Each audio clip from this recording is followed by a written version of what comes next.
Аллельді гендер бір белгіні анықтайтын, бірақ пішіні әртүрлі болатын гендердің жұбы.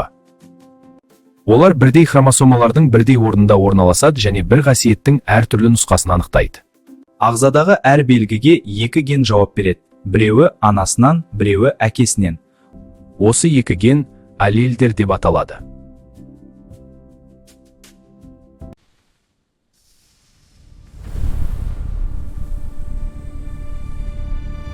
Доминант аллель рецессив аллельді толық басып, фенотипте тек доминант белгі көрінеді. Мысал, Мендель тәжірибесі. Бұршақ түсі ААНЦ геминноцейм. А. Сары түс доминант, доминант сары, АА рецессив. Мүмкін генотиптер АА және АА сары түсті болады. Ал толымсыз доминанттылықта екі аллель араласып, аралық белгі түзеді. Толымсыз доминанттылықта екі аллельдің еш қайсысы толық басым болмайды. Толымсыз доминанттылықта аралық фенотип пайда болады. Мысалы, қызыл және ақ гүлдерден қызғылт гүл шығады. Толымсыз доминанттылықта екі аллель бірігіп, жаңа аралық белгі түзеді.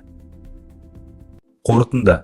Толық доминанттылықта бір аллель екіншісін толық басады.